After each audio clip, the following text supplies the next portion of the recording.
Hey guys, welcome back to Falcons Central Radio on the Pro Football Central Radio Network.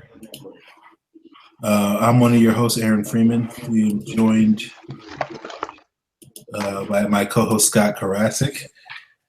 He is over at Blogging Dirty. I'm at Falcons. To recap the Falcons' Week 12 win over the Arizona Cardinals, we're going to talk about their Week 13 matchup against the Kansas City Chiefs. We will answer you guys' mailbag questions as well.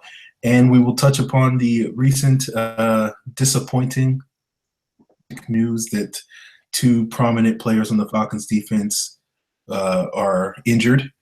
And we'll talk about the other roster moves surrounding that as well. So, Scott, the big roster move, the Falcons made a bunch of roster moves today, but obviously the big one was Desmond Trufant is now on IR and out for the rest of the season. Damn. Which sucks. But I was impressed with what Jalen Collins did yesterday.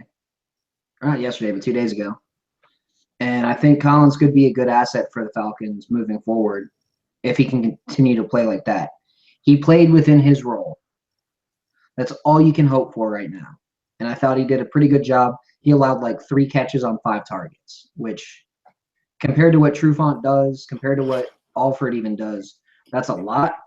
But, I mean, it's still not a lot compared to other corners. Okay. I mean, I guess that's one way of putting a positive spin on it. Let's put it this way. How many teams would love to have a high second-round pick as the guy that they could plug in for Desmond Trufant if they lost a guy like Desmond Trufant? A high second-round pick with a lot of potential. Not saying he's great. Not saying he's a refined product. But he might be a good fit for the scheme. Obviously, he was picked high in the second round because of scheme fit. And he kind of fits that mold of cornerback that Quinn likes. Maybe that's why they took him so high. And if you have at least, in a way, someone who fits well, who fits what you're looking for at cornerback, who fits the profile, I guess, of that Seattle-style cornerback, as the guy who's replacing, he's a top 5 cornerback in the league, but, he's out with his shoulder injury.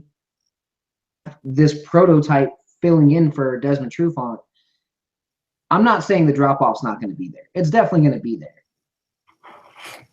But I don't think the drop-off's going to be like Trufant to like it would be for Trufant to CJ Goodwin, for example. I don't think it's the end of the world to replace Trufant with a guy who you basically tagged. You basically tag these guys as the ideal corner for the spot. Okay. I can see where you're coming from. I don't necessarily disagree with you. With Jalen Collins, I'm sort of in wait-and-see mode. I've seen good things. I've seen some bad things. And because he's so early in his development, I feel like, any given week he could play lights out and be the shutdown corner, and any given week he could give up 200 yards to whoever he's covering. So it's one of those things where I feel like for these next couple of games, I don't think we're going to feel the loss of Trufant to a huge degree just because we're not any sort of top-tier wide receivers that we would be like, oh, yeah, we need Trufant to shadow that guy. The Carolina game, the Saints game, Trufant's absence probably will be felt a little bit there just because of the potential matchups. Those teams can throw the ball and actually have a decent group of receivers. I guess with Trufant, to me, the bigger absence is going to be felt in the postseason because, as it looks right now, and again, it's probably too early to sort of lean one way or the other, but if the postseason started today we'd be playing, I think, the Giants or whatever, and not having Trufant in a game where we're going to be covering Odell Beckham is a big deal. I agree there. And the other most likely team that we would play in the first round, who's the other wild card team, again, assuming the Falcons win the division, would be the Redskins, who have Deshaun Jackson. And I think Trufant would make me feel a lot better going against if I could have Trufant locking down Deshaun Jackson and then sort of roll all my other coverages to deal with Jordan Reed, then I would feel a lot better about this defense in that sort of matchup. So I don't necessarily feel like losing Trufant is the end-all be-all for the regular season. It could be problematic. We could have a game coming up where Kenny Britt has 150 yards receiving against us, and it's like, how did that happen? Oh, because Jalen Collins isn't a fully finished product yet. Or, he could wind up being great these next 5 games. But I do think we're going to feel the loss of Trufant in a significant way come postseason, because we're not going to play any bad offenses in the postseason. So that's my worry. I mean, it's a fair worry. I'm just looking at the standings right now. Like, yeah, who's going to cover Des Bryant? Who's going to cover God, I'm trying to think of who that guy is. I mean, I'm not really worried about the Seahawks, Baldwin and Curse. I think Atlanta can cover them. The Lions, I don't think the Lions really have anybody who's just ridiculous on their team that you have to have a Desmond Trufant to cover. The Giants, I agree. You got to have that guy. Washington, I mean, I like Garcon and I like Jackson, but they're not Des Bryant or Odell Beckham where you have to have someone ridiculous, or even Mike Evans where you have to have someone ridiculous covering them. No, I think that's fair. But I do feel like Deshaun Jackson is the caliber of wide receiver that would really give Robert Alford a lot of problems. I believe he crosses that threshold. To me, that threshold is the Odell Beckham, the Mike Evans, the Kelvin Benjamin when he's playing well, not 2016 Kelvin Benjamin, but that type of receiver that's going to give Alford problems. And I think basically the top 12 guys. Yeah, so I don't feel like if you're going to, Alford has not been really asked to shadow anybody at any point in his career, and whether or not he's capable of doing that is a question mark at this time. Is he capable of doing it? Sure. But he also could struggle doing it. So, I don't know. He did it against Mike Evans, and it didn't go particularly well a couple of weeks ago. So, that to me is a big hole. When you have a guy that you can trust, that he can play that guy one-on-one and hold his own, if not, completely contain or if not shut down that guy, that allows you to do certain things with the other 10 guys on the defense that we now can't do. And unless Alfred's going to step up and be that guy. And until he does, there's no reason at this point in time for me to sort of feel like that's something that I don't know if the Falcons are going to be fine. Well, we'll have to wait and see. But I do feel like at some point this year, we're going to be like, oh, man, not having Desmond Trufant on the field really killed us. Hopefully it's not in the postseason, but we'll have to see. Yeah, I mean, the games that I'm worried about this year, where I feel like Desmond Trufant his absence might be a big deal, is that Saints game. That's the game. Because you got Brandon Cooks, who Trufant did a ridiculous job against in the first game. And then you got Mike Thomas, who is an excellent football player and is showing out this year. So, yeah, I mean, and don't forget Willie Snead, who didn't play in that first game, and who was the Saints' de facto #1 receiver until he got hurt. I mean, the question is, do the Falcons have 3 corners who can match up with 3 other receivers of that caliber? And I don't think they do, but they've got to figure out how to get the pass rush there. And I think they might finally have that at least. Well, I mean, compensating for the Trufant's absence would be less of an issue if the pass rush was there. And so that brings about the other major injury, which is Adrian Claiborne, who's an MCL, had a partial tear of his meniscus, going to have surgery to repair that meniscus. He's going to be out at least a month, according to Adam Schefter, 3 to 5 weeks, according to Ian Rappaport. At this point in time, I'm going to assume that, earliest we see him back is at Panthers game on Christmas Eve. It's going to be a big. I wouldn't expect him back until the playoffs at the earliest. Yeah, I mean, it's one of those situations where we don't really know how long he's going to be out, and even if he does come back earlier than that, it's going to be a question of whether or not he's going to be able to contribute significantly enough. So I think it's probably a pretty fair and safe assumption to basically be like, yeah, we're not going to be able to really count on him until the postseason. And then that leaves the void for my favorite player, Vic Beasley, and your favorite Dwight player, Freeney Jonathan Babineau. And other guys that are going to have to step up, and we're going to need a bigger workload from Dwight Freeney than we've been needing this year. And given his age and given some of the injuries he's had, that's a concern whether or not he's going to wear down by year's end if he's going to have to start playing 10 or 15 more snaps a game. Courtney Upshaw's now going to, we had the option of not playing Courtney Upshaw with Claiborne in the lineup on the interior. I don't know if we have that option unless, we're going to turn to Jonathan Babineau or start asking Brooks Reed to line up inside a D tackle.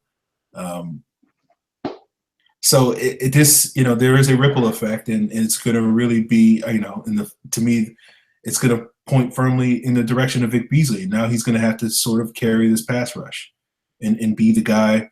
He's got the production, but it's going to have to be consistent week in and week out, and particularly as we get later into the season when we face some of these passing attacks like the Saints and even Carolina, and again, potentially in the postseason, where it's you're going to need Vic Beasley to be a force in those games and be a reliable force and not be a guy that makes a couple of plays and then disappears for 2 quarters. So kind of like how he was against the Cardinals. Yeah, but he's not going to be facing Ulrich John. Maybe Mike Rimmers may be on that level, but some of these other guys he's going to be facing in the coming weeks are a little bit better than that. Well, let's take a look at the tackles he'll be playing in the next couple weeks. Next week he gets the Chiefs. So Mitchell Schwartz, arguably the best right tackle in the league. I'll agree that that's going to be a bit of a challenge for Beasley. After that, he gets the Rams, Rob Havenstein, who has trouble with speed. And I think that's what Beasley basically is right now, is pure speed. So I think he'll be okay against Havenstein. Trent Brown, who I don't think is very good at all. And again, has a lot of trouble with speed. So unless they chip him all day, I think Beasley could win that one. Darrell Williams, because Remmers is playing left tackle because Michael Oher is out for the season, who we've never seen Beasley go against. But I'd love to see Beasley get a couple sacks there. And then Zach Strief, who Beasley always plays against and seems to do okay. They were chipping the shit out of him in the first game this year. And I know you were like, well, he needs to be able to get through double teams and all that, and they got to learn how to run stunts and everything. I think they'll get there. Well, they better. I mean, I guess that's the overarching point I'm trying to make is without Trufant on the back end, basically your secondary is potentially going to be 50% less effective, if not more, depending on if Jalen Collins can sort of fill that void and Alford can step up and Brian Poole can continue to play well. And so if Claiborne's out for an extended period of time, you're going to need your pass rush to pick up a lot of that slack in the back end, because we all know that you can play with an average secondary if you have a good pass rush. You can't really play with an average pass rush even if you have a good secondary. It doesn't sort of match up quite the same way. And that was the strength of the Falcons defense, probably their secondary, and now it's probably not going to be. So now the strength of their defense needs to be their pass rush, and particularly if we're talking postseason, we're going to need it. So I've never heard of a team that couldn't get pressure on the quarterback winning a playoff game. So if that's the goal, then we need Beasley to sort of step up and be the guy that I think we all agree he's capable of being, but has been inconsistent throughout this season. I know the sacks say otherwise, but there's been, he gets 2 sacks and then disappears for 2 quarters. And to me, it's one of those things like I'd rather see him get 8 pressures in a game than 2 sacks. So like what he did this last week, you're okay with as opposed to sacks? Yeah, I think the Arizona game was probably his third, top 3, top 4 games he's had this year. And if he can play that way the rest of the season, then you're not going to see me say another bad thing about Vic Beasley. Even if he only plays like slightly worse than what he did against Arizona. If he can treat, all these right tackles that you just named like he treated Ulrich John, then, Vic Beasley's going to put his name as one of the better pass rushers the Falcons have seen in the last 20-plus years. So if he can do that, his then name will go up there for sure with the Chuck Smiths and the John Abrahams and Patrick Kearneys of the world as he continues to develop. Yeah. And, I think this is, for me, I've always looked at next year as being Beasley's sort of breakout year. I know that sounds crazy given that he's, sacks or whatever the number is now. But like I always sort of felt like the complete Vic Beasley that he would eventually become and be known for would sort of develop in 2017. I think Claiborne's injury now means that development might need to get fast-tracked a little bit. If it doesn't, then, it's not a crime against humanity. You can only be as good as you're capable of being. But if the Falcons, safe to say he's had a massive improvement. Okay. From last year, from 14 or from 15 to 16, there's been a massive improvement in Beasley, especially in his hands. Yeah. I'm trying to sit here and sort of nitpick against it, but I can't deny that. It just means for me, like if this team wants to go far this year, I do think that sort of development that I'm expecting for next year probably needs to happen now. And if I think he's capable of doing it, we just got to see it. Now, the other moves that I mentioned earlier that the Falcons made to fill Trufant's roster spot, they added cornerback Bleedy Ray Wilson, formerly of the Tennessee Titans. They cut punter Matt Wiley, whatever his name is, to make room for center Trevor Robinson. And they ended up picking up offensive tackle Kevin Graff to the practice squad. Now, I think the obvious impact of these moves is if they're cutting Wild, then it probably means Bosher's going to go this week. Because if they were questioning that, they probably would have held on to Wild for at least until tomorrow to see Bosher practice. So if they're cutting him now, we should assume that Bosher should be full go. And the Wilson and the Robinson moves don't really move the needle for me. Robinson was 2 seasons he's been a starter in the league. Last year with San Diego and a couple of years ago with Cincinnati, he was pretty bad. I think he was like Pro Football Focus's worst graded center in both of those years. So, he adds some depth. I guess there is a minor concern on why the Falcons adding a backup center.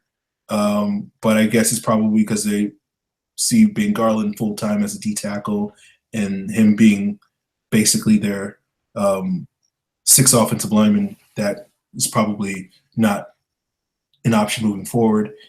And maybe that means that we might see your boy Wes Schweitzer finally get activated this week. Maybe. I don't know. I mean, that'd be nice. Or maybe they just see Ben Garland as a two-way guy.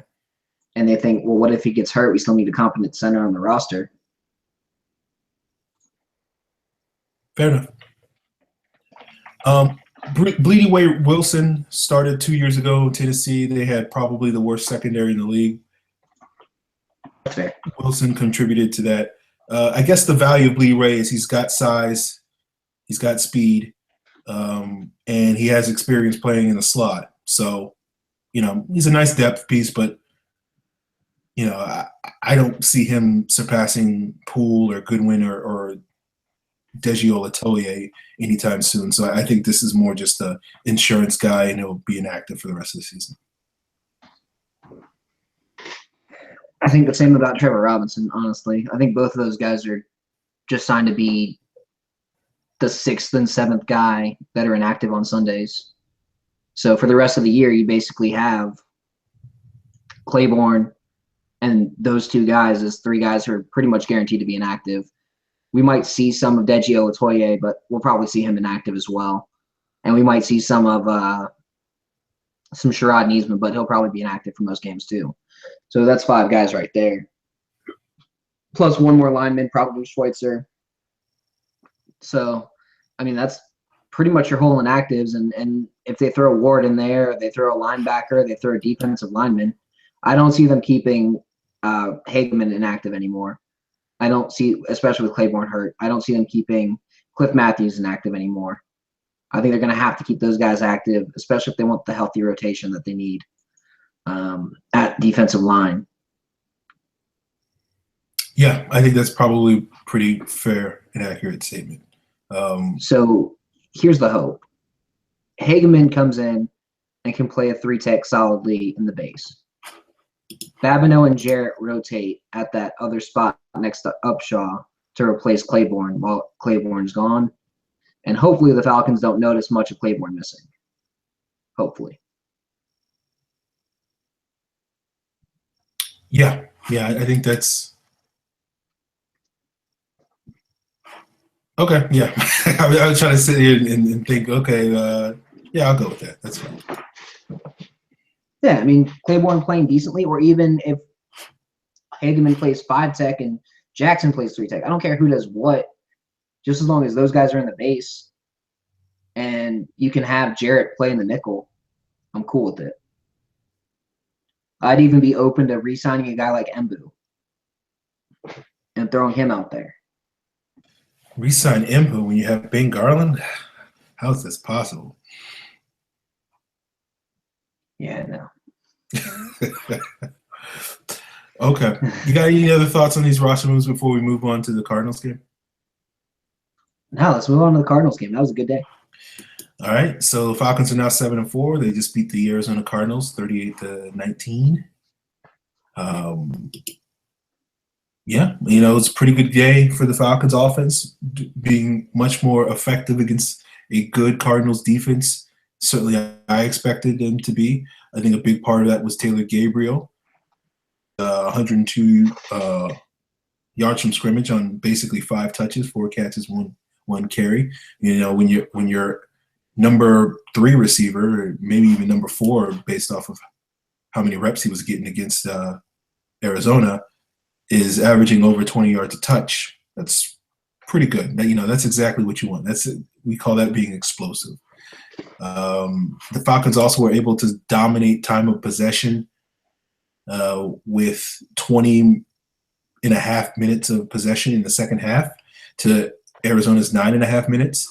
And when you get a lead and you're able to basically milk clock thereafter, which is kind of what the Eagles did to us a couple of weeks ago, you know, it's really hard for that other team to come back, and particularly when they get one-dimensional like Arizona did and went away from their best player, David Johnson, who only touched the ball 6 times in the second half.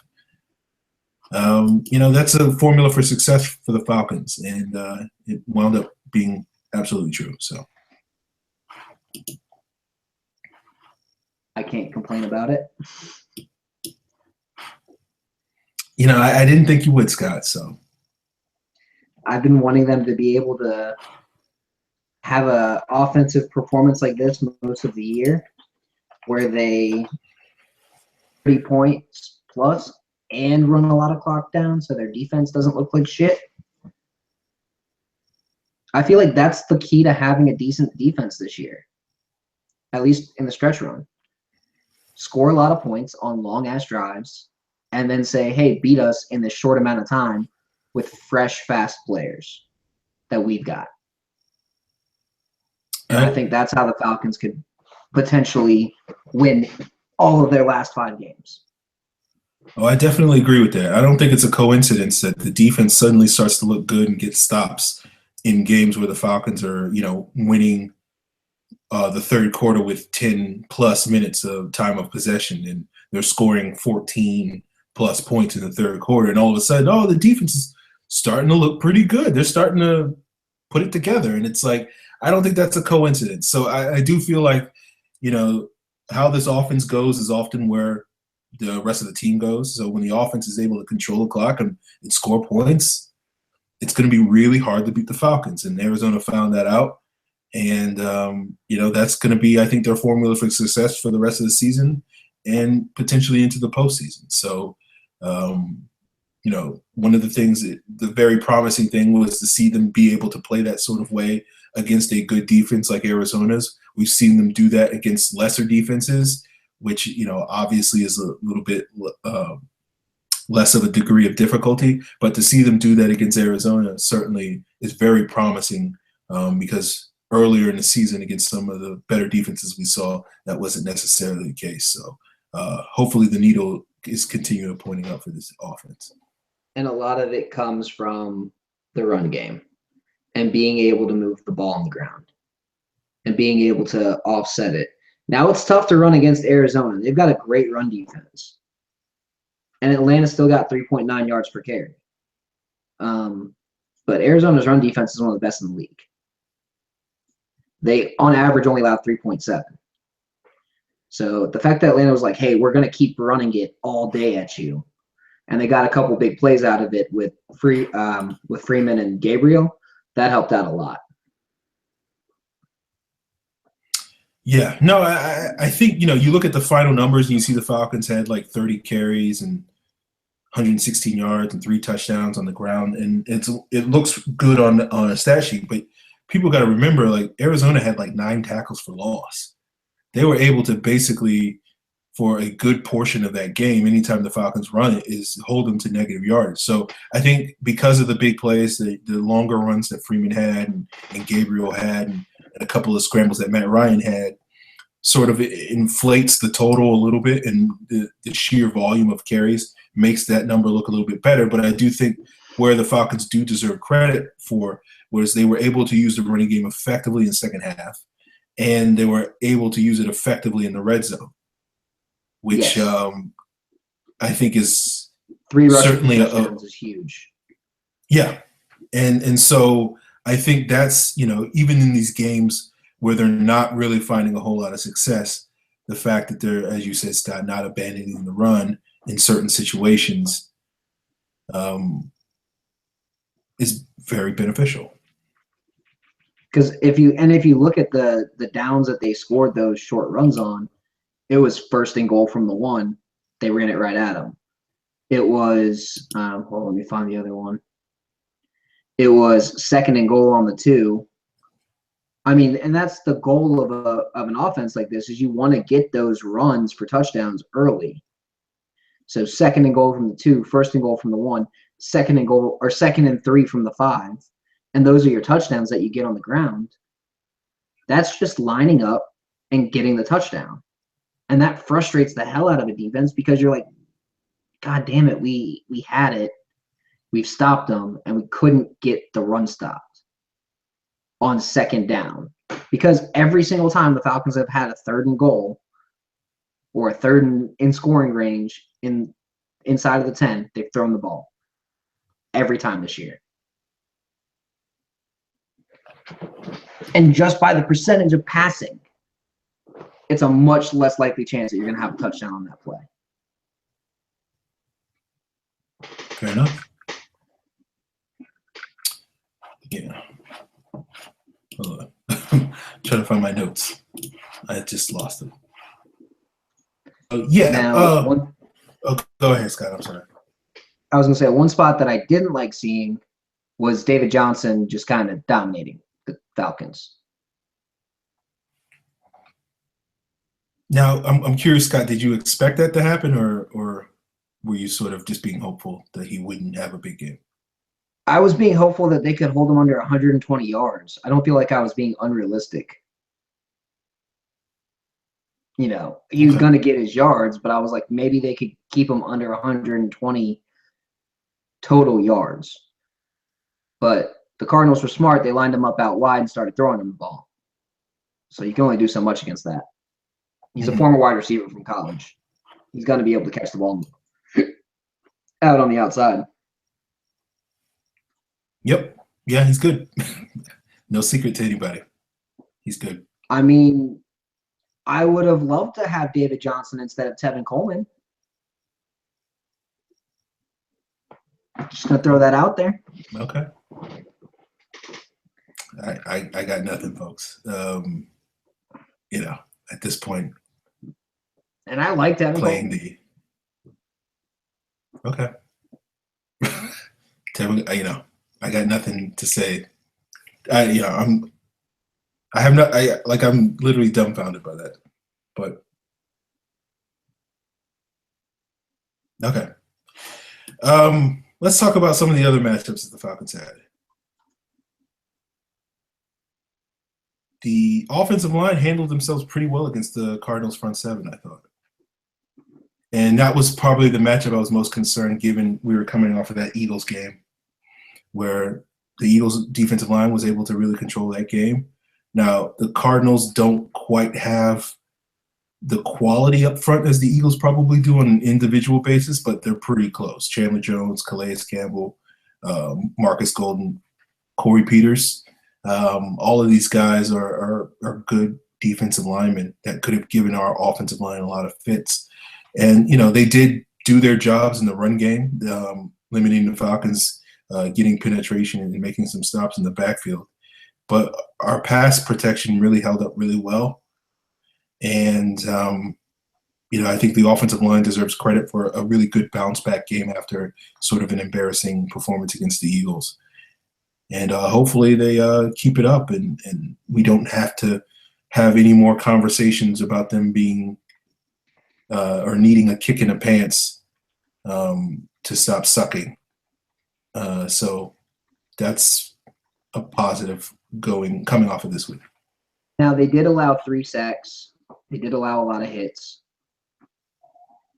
However, all of those hits came on blitzes.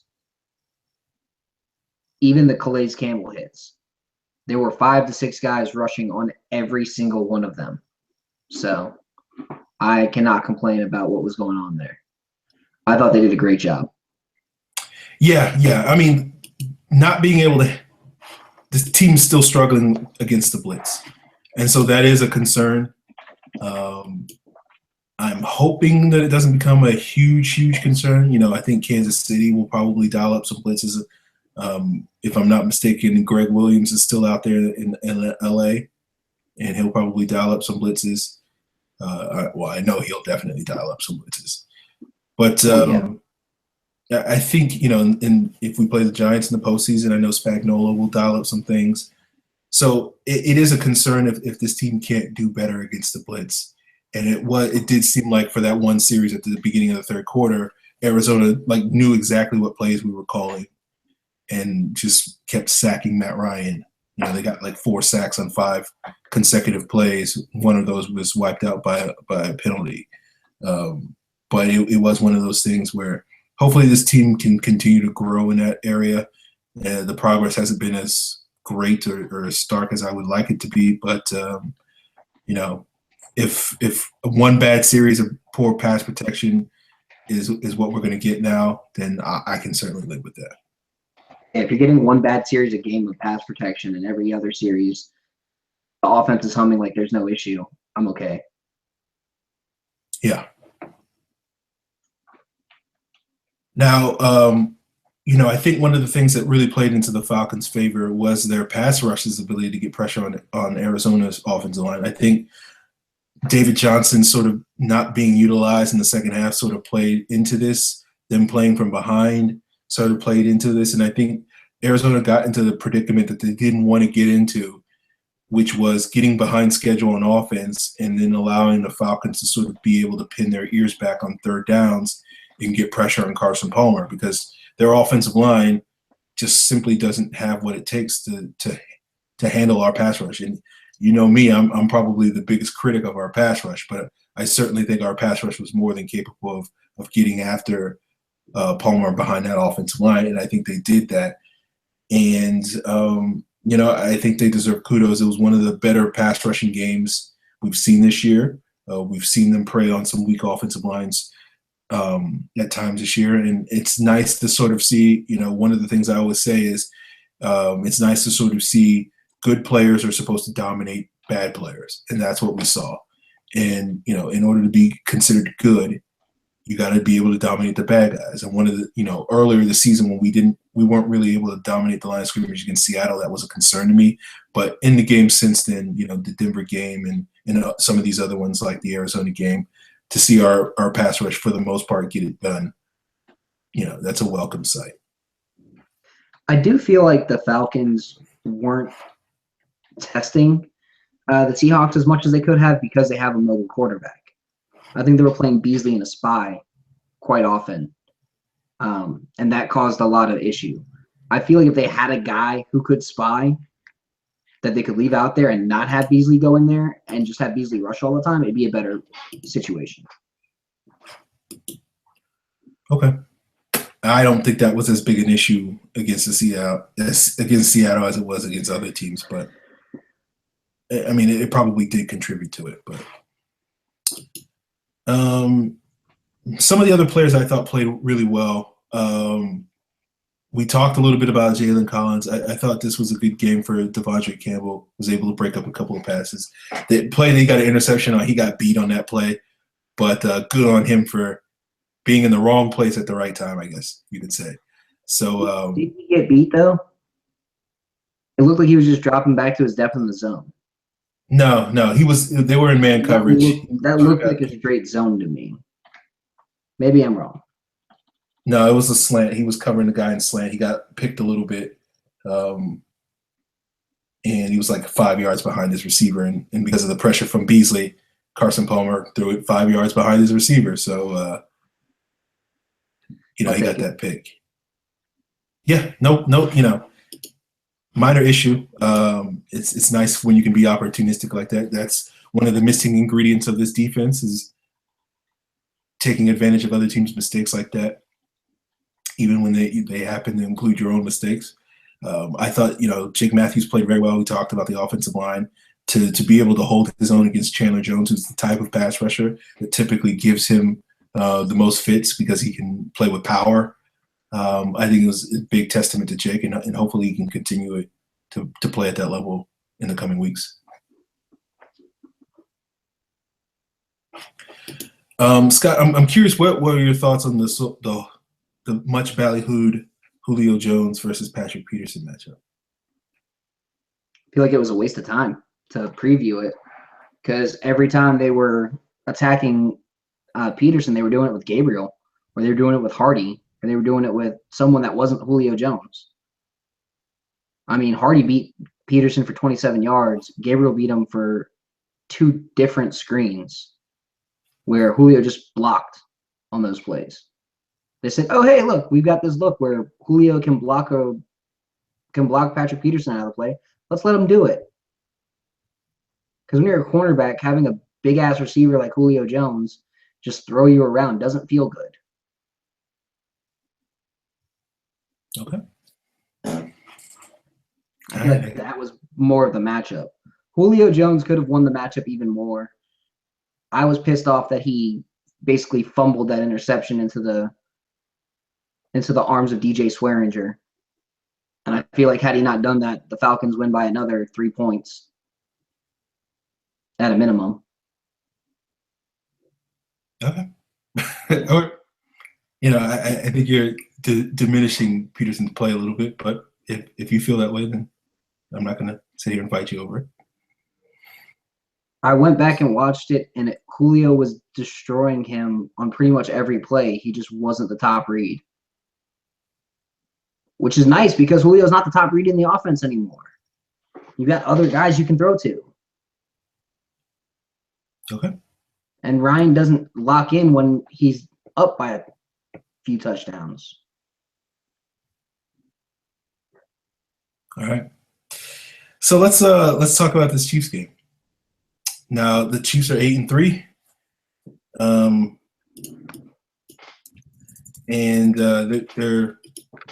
they have one of the best defenses in the league. I think they're actually number 1 in both scoring and total defense. I think. Could be wrong about that. Every week, man. Every week, the Falcons play. Oh, they're number 1 in scoring and total defense. Oh, they're top 10. Oh, no, I'm sorry. No, I was thinking of another stat. They're number 1 in turnovers. Oh, okay. I was like, what are you talking about? They give up a lot of yards. Yeah, you're right. A lot of yards, especially on the ground. Yeah, they gave up 200 to the Jaguars. They're one of the worst run defenses in the league. So you know what that says to me? Atlanta, you have two really good running backs. Maybe run the ball Maybe. against the 24th best run defense.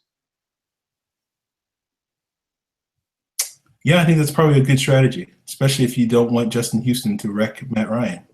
Yeah, have Ryan Schrader knock Justin Houston around for a couple hours on Sunday. That'll be more fun.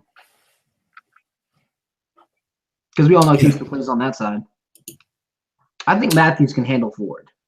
Matthews has really become an excellent left tackle this year. I feel like he allowed that one sack to Ayers in the first game, and ever since he's been pretty much lights out. Okay, I think he had a little bit more trouble in the San Diego game, but well, I mean Bosa, yeah, but I'm saying like outside of Bosa and Ayers in those two games, he's done really well. That's probably fair. The interesting thing, he's going to have a couple bad games. Yeah, I think the interesting thing about this game is going to be Justin Houston is scary. I'm very much afraid of him because he's Justin Houston, and he's the only type of player that can have 22 sacks in the season and not be considered the best defensive player in the league that year. That was the ridiculous 5-touchdown J.J. Watt year. But I think the thing that makes Houston a little less scary, at least this week, is the possibility that the other key players in the Chiefs front seven aren't going to play. Now, Jay Howard, Dontari Poe, D Ford all did not play against the Broncos this past week. They're all questionable. Howard's dealing with a hip injury. Ford's dealing with a hamstring injury. Poe's dealing with a back injury. Of those three guys, I would probably guess Poe is the most likely to practice just because last week he was listed as questionable while Ford and Howard were both out. And Poe did practice at least one day last week, so it's possible he could come back. But if he doesn't come back, that makes things a lot easier for this offensive line because one of the issues Alex Mack has had this year has been dealing with 3-4 nose tackles. Those 3-4 defenses have given Alex Mack more trouble than the 4-3 defenses. And, I don't think it's crazy to sit here and say that Dontari Poe is the best 3-4 nose tackle in the league, so he would probably give him a lot more fits than we've seen him give so far this year. Jay Howard's a very good player. He's not on Poe or Houston's level, but he's a very good player. That's the type of guy that could certainly give Levitri and Chester all that they could handle. And D Ford is, having, I think he's 10 sacks or something like that so far this year. Yeah, D Ford's pretty fucking good. Yeah, so, having all of those guys facing our front would be problematic. But if only one of those guys, Houston, winds up playing, or even two of them, Houston and Poe, winds up playing, should be a lot easier for our offensive line to not get their butts kicked in this game. So I think it would be much easier for us to turn the tables on the Chiefs, as you say, Scott, and run the ball down their throats, particularly if Poe's out of the lineup, and really sort of go after those linebackers and with those second-level blocks and sort of spring some runs and keep Houston at bay by running the ball. If he's defending the run, he can't rush the quarterback. So that's, I think, the ideal strategy. I think Ryan should be given 2 calls at the line every single time. One of them should be a pass and one of them should be a run. And he should look and see where Houston's at. If there's going to be a tight end trying to block Houston in a passing play, switch to the run. It's going to be Schrader plus a chip, go with the pass. Okay. If you're not chipping Houston every play, you're just wasting time. It's probably true. And I feel like that's fair to say. Houston's that good. Houston is Von Miller good, where Atlanta kept putting a chip on Von Miller every single play. Yes. And he's a lot easier to deal with if he's the only guy you have to deal with. Yes. But, although Holly's still good, but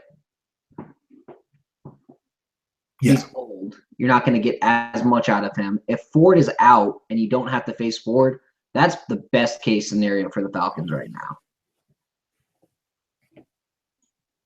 I would agree. The other injuries that the Chiefs are dealing with this week, Steven Nelson, their other starting cornerback opposite Marcus Peters, is questionable with a neck injury. Jeremy Maclin is dealing with a groin injury. Both their statuses are also up in the air. So, some key players for the Chiefs are beat up, in addition to obviously the Falcons injuries that we talked about earlier. But certainly more of their issues, more of their strengths are negated by their injury issues, simply because the strength of their team is their defense. And if they're missing 4 starters, then they're not going to be as strong as they could be. And that would really, I think this game is really going to boil down to, can the Falcons offense have a repeat performance like they did against Arizona, against a very good Chiefs defense that's very opportunistic. And I think this game is going to boil down. If the Falcons can run the ball and not turn it over, they should be able to win this game, because even considering my concerns with the Falcons defense, I really hope that the Chiefs offense isn't going to, pull a Philadelphia and suddenly come alive against our defense. I hope that doesn't happen. The 3 guys that scare me are Travis Kelce, because Atlanta still doesn't do well against tight ends. Spencer Ware, because Atlanta still doesn't do well against all-around running backs. And Chris Conley, because he's the guy who I think is going to be matched up with Jalen Collins out on the right. I feel like Maclin lines up on the left a lot more, and Conley lines up a lot more on the right. So you'll see Conley versus Jalen Collins. I'm not 100% sure how much I love that idea. Yeah, I think this is going to be an interesting matchup for the Falcons corners. I think Alex Smith is not playing well. It's a dink and dunk offense. So I don't feel like they're going to really challenge us down the field. But the Chiefs do have a lot of speed at wide receiver. Even without Maclin, Tyreek Hill, DeAnthony Thomas, Chris Conley, all these guys got speed to burn. And it's not necessarily because they're going to be running past our cornerbacks, but it's going to be, I think, situations where if a couple of these screens, like basically they're going to try to use one of these guys like Hill or somebody like that, like the same way that we used Taylor Gabriel last week, which is get these guys out in space, make them have to make an open field tackle. And if our guys miss, they have the fast receivers that can take those, missed tackles to the house. And so it's the same thing that applies to guys like Kelce and Ware and Sharkandrick West. You're looking at, this is a game where if this defense is going to get exposed, I don't necessarily think it's going to be because they can't cover guys or they get pushed around. It's going to be because we have, Dan Quinn. They're going to ask Dan Quinn at the end of the game in the post-game presser, and they're like, how many missed tackles do we have? And he's going to say, like, we had 12 missed tackles or something like that. And that's going to be where the Falcons get themselves into trouble. But I'm hoping that after getting, I think this Eagles game is going to go down as a real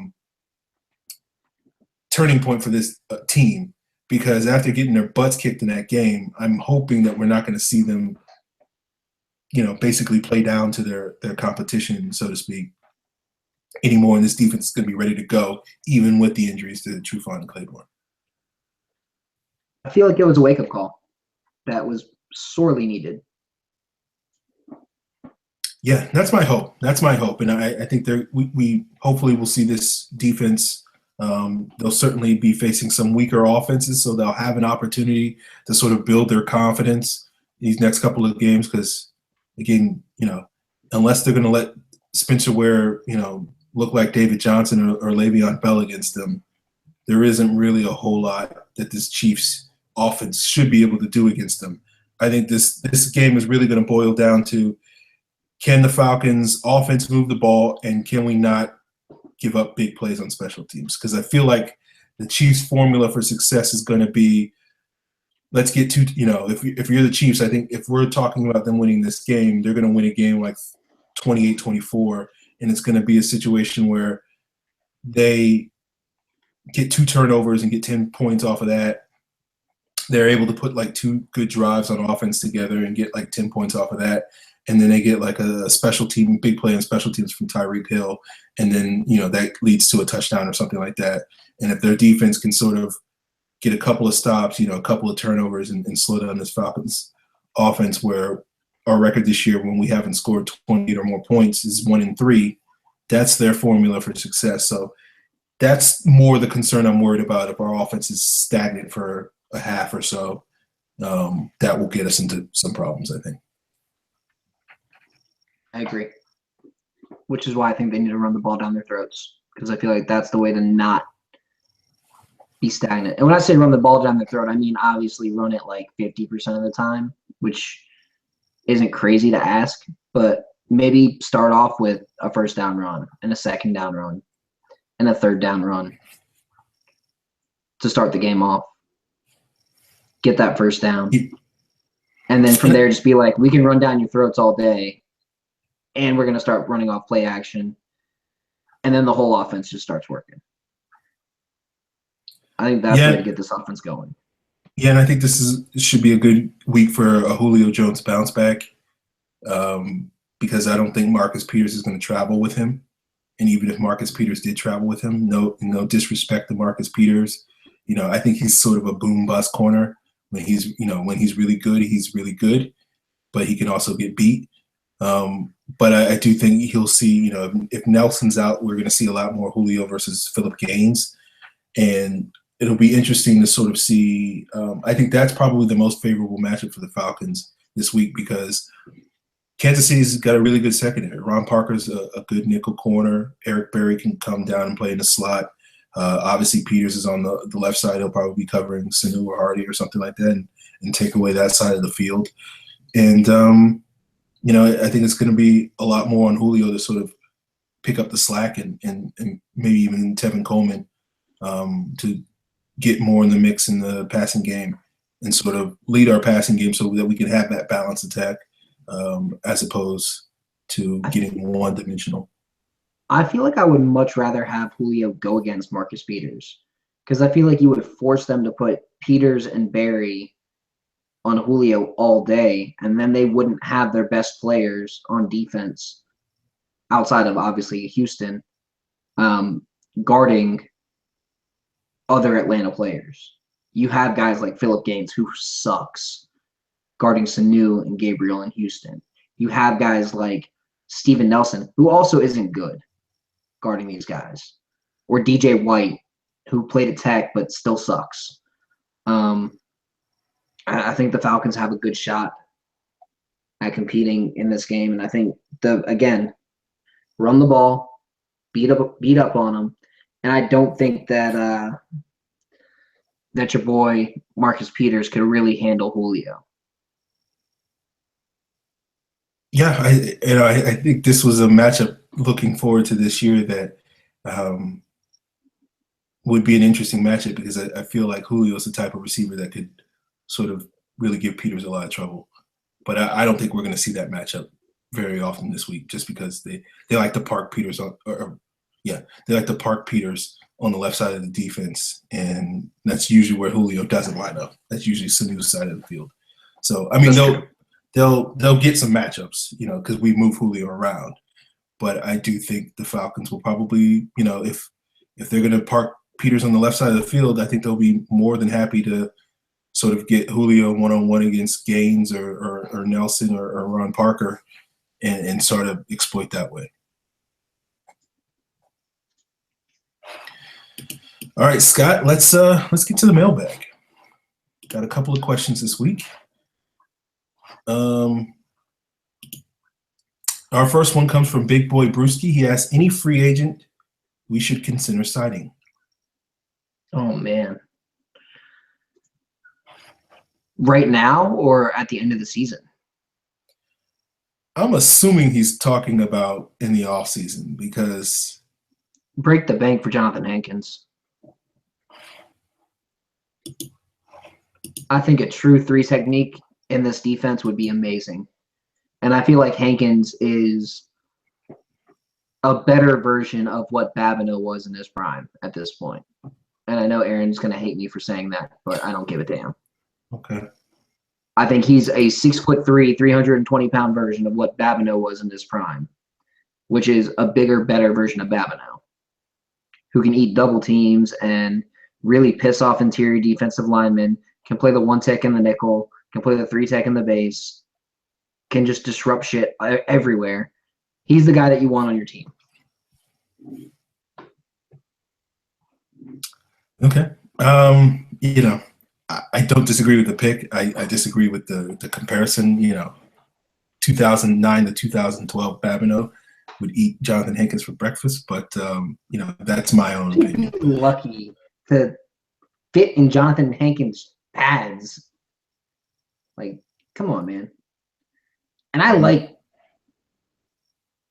yeah, because he's skinny and explosive, he's a fucking quick feet. I think Hankins is pretty damn explosive. Also, Hankins is good. That's Harlan Gunn, but I don't think he's quite prime Babineau, but I'm biased, I guess. Also, Nick Fairley. Give me Hankins, give me Fairley. Give me Fairley on like a 3-year, $15 million deal. Give me Hankins on a 5-year, like $45 million deal. And I think those guys added to Grady Jarrett and Adrian Claiborne would give you a perfect rotation on the inside. And I think you could probably use less of Claiborne and more of Fairley and Hankins and Jarrett and just rotate those 3 guys. Because that's what Seattle does, Aaron. They rotate 3 guys throughout the year at defensive tackle. They rotate 3 guys at defensive end. There's 6 guys, and they rotate them as they get winded. And they end up playing about 60 to 70% of the snaps each. Okay. We get a lot of these free agent questions. It's fascinating to me how sort of in the distance people are looking. Like I don't really expect the Falcons to win a Super Bowl this year, but at the same time, I am a little bit more concerned with 2016 than sort of filling needs for 2017 because reasons. But so I'm stalling to basically say I haven't really looked at the free agent list enough to sort of have a guy. Most of it has been D tackles just because people have consistently asked us that over the last month. But if I'm picking somebody else that I would want this team to sign, I'd probably look at like someone like Martellus Bennett or somebody like that. Really? Yeah. See, if I was going to go offense, I'd look at a right guard. I'd look at Ronald Leary. I'd try to sign him for a nice, basically what they signed Schrader for. Okay. I mean, it's such a long list of players that I could possibly pick. There's a lot of good guards in the offseason too, or a lot of at least potentially good guards. I mean, TJ Lang's solid. Evan Mathis is going to be available. Warmack might be available. Leary's going to be available. Kevin Zeitler might be available. I think he's going to get locked up, but if he doesn't, go out and get him. So, I mean, you got some talent out there. That would all be instant upgrades over a 34-year-old Chris Chester. And I know I'm not saying Chester sucks. I'm saying Chester is the easiest one to replace. And you got to have someone who's got some ass in his pants, like a TJ Lang who's 310 pounds, who can handle a defensive tackle one-on-one so that you can have Levitri have some help on the left side. Because Levitri's a good run blocker, but he's not a great pass blocker. And if you have Levitri and Mack double teaming a dude on the left side, that helps out the line a lot better than when Mack has to go to the right side and you've got Levitri one-on-one with anybody. Because Levitri doesn't win those matchups. Okay. Yeah. Another name I just saw, Jabal Sheard. Now, you guys, a couple of you guys who know me can probably guess why I picked Sheard. But, other than being a pit player, I do think he can play that sort of Michael Bennett role in the scheme. That's somewhat of what he's done in New England the past couple of years in sort of being a base left defensive end and being able to kick inside and sort of play inside as well. He has that versatility that wherever the Falcons want to play him, potentially they could play him. And I think that would be a good move for the Falcons. Okay. Abraham Luez has got several questions. His first one is, what do you think of Jalen so far from his 2 performances? I mean, he's competent. I think it's safe to say he is a competent left cornerback in this league. He is, at a minimum, a below-average NFL left cornerback. And that is his floor at this point. I don't see him getting any worse than he is. I feel like this is raw Jalen Collins that we're seeing. Hopefully he continues to improve and he can be at least average by the end of the season, because then you've got a top right corner with an average left corner, but I don't know how likely that is. Hopefully he can get a couple interceptions, and then I'm like, okay, well, he may not be Trufant in coverage, but at least he can pick the ball off. I think we'd all love that. Yeah, I think with me and Jalen Collins, I think he's done good things. I think the most positive thing I can say about him is he hasn't been, despite some technical issues he hasn't really gotten exposed, and I think that's a good thing. I'm concerned when he faces a fast receiver that can get in and out of breaks, he's going to get destroyed because, those technical things, those footwork things, still you see glimpses of a lack of an awareness at times. And I think that all is due to inexperience, and the more reps he gets, the better he'll be at those things. So I think if I was giving him a letter grade based off of what he's done in the last couple of weeks, I'd probably give him like a solid B. I think part of that is because I think he's been effective. I think part of that is because he, the standard that we sort of expected him. It wasn't that long ago on this show that people were already labeling him a bust, and someone that the coaching staff had already written off. So I do feel like, he deserves some credit for, quieting those criticisms. But, I'm not ready to, pencil him into the starting lineup next year. I've always sort of felt that what he did in 2016 didn't really matter all that much, even if he plays well. It's all about whether or not, given the opportunity that he'll probably get next year to replace Alford, whether he takes advantage of that opportunity. And he could wind up playing great for these next 5 weeks and then be terrible next season. And what did that matter? So I think it's really about 2017 with Jalen Collins as opposed to 2016. But the better he plays now, the more optimistic I'll be for next year. And hopefully he can build off of that. Okay, Abraham Luez asks, despite the third quarter drive versus Arizona, how well do you think the offensive line did the entire game? Outside of that drive, I'd give them an A. I thought they created lanes pretty well. I thought they did a great job of protecting Matt. Only 3 hits outside of that drive. Out of, 30 pass attempts? 34 pass attempts? 30, well, if you include those sacks, 37. So out of 34 pass attempts, he got hit 3 times. I think I'd be okay with that if I was a quarterback. Gave Ryan the time needed, created the lanes needed to spring some big runs, went out there and blocked on those screens. On that second screen, it was almost all Jake Matthews and Alex Mack and that Julio block at the beginning. That was almost the entire group of blockers for that screen. So, I can't complain about how they performed. And I thought they used the screens a lot like a run game, especially with Gabriel, just to widen out the defense, to spread the defense out a little bit more so that you didn't have to worry as much about them just pinning their ears back and getting Ryan. Yeah, I'm on the same page. I give him an A, given the degree of difficulty going against that front, and given the fact that the running game was good enough. Wasn't great, but it was good enough. and that they were able to, outside of that one series, keep Matt Ryan pretty clean. I think their defensive line only had 4 hits on Matt Ryan, which is probably 4 more than we would like, but you're going to expect them to get some pressure with the talent they have up front.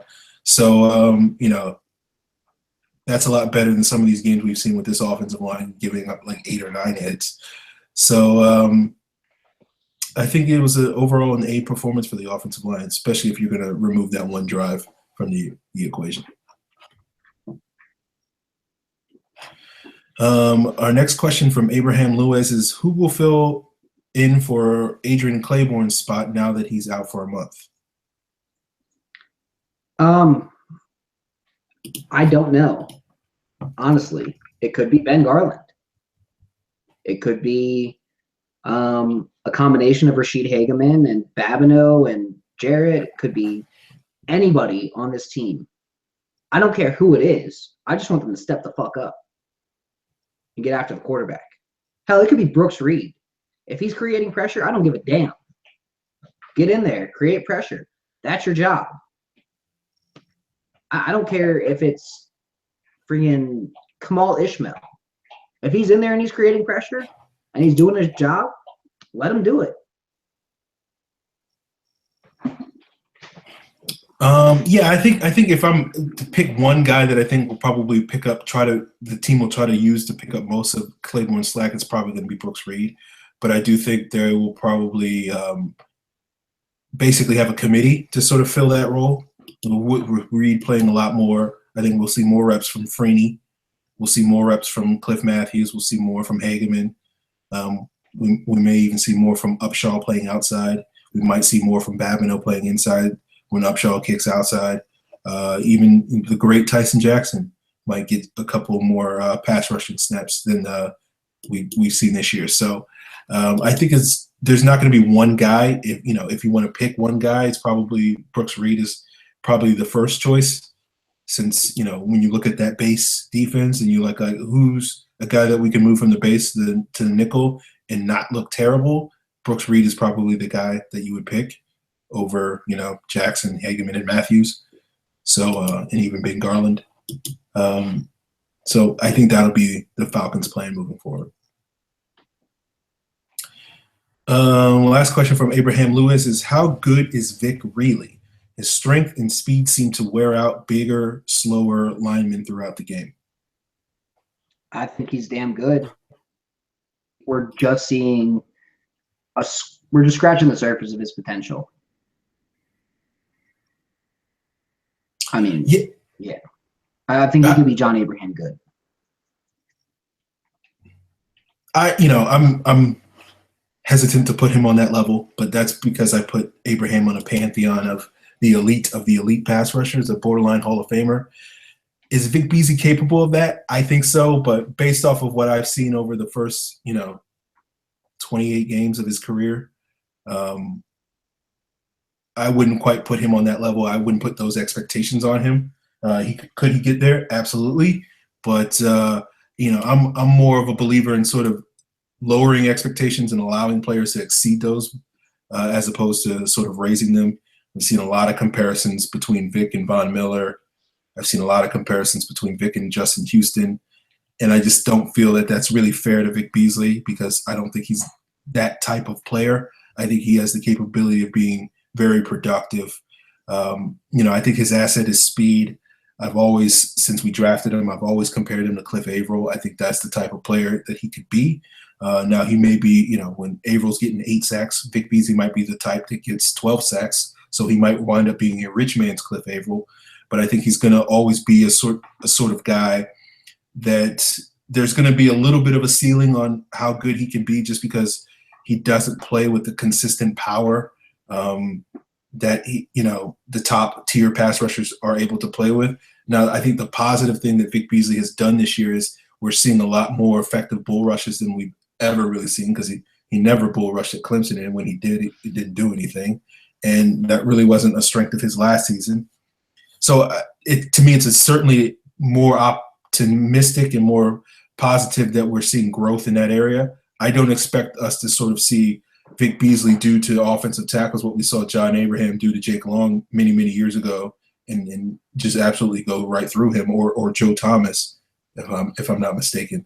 So that's why I would be hesitant to put him on that John Abraham level. But I do think he can be a very good pass rusher. I certainly think he has the capability of being the lead dog in our pass rush for years to come. But I don't think he's quite at that level quite yet, and I'm still waiting to see if he can sort of consistently be that guy week in and week out. Okay, I think this is our last question. It comes from your boy, Matt Caroli. He asks, when can I be on the podcast? Well, we'll have to bring you in soon enough. I mean, that depends on set it up. The podcast might be moving to a new time because of my personal schedule, so maybe even a new day. We'll figure that out soon enough. The good news is it won't be till after college football is essentially done. Okay. So we may be doing it on Saturdays. I don't know. We got to figure that out, but we'll make it work. We will figure it out, guys. So there's your answer, Matt. Anyway, I think that's it for our mailbag questions. Just giving one quick glance over Twitter. Don't see any more. So if you guys want to get in your mailbag questions for next week's show, when we talk about this Falcons-Chiefs game, you can use the hashtag Falcons mailbag. You can tweet at myself. I am at FalcFan. Scott is at Karasik S. Be sure to subscribe to this podcast both on YouTube and iTunes and Stitcher. You can find all of our archives over at profootballcentral.com. And I finally hung up the parking sign, so people can be happy about that. I thought you were waiting until they actually made the playoffs first. No, I think I wound up talking myself into waiting to see if they beat the Cardinals. So I can understand. Yeah. My favorite team, the Arizona Cardinals. My favorite team beat my favorite team, so had to hang up the sign. But that's our show, guys, and we'll be back next week.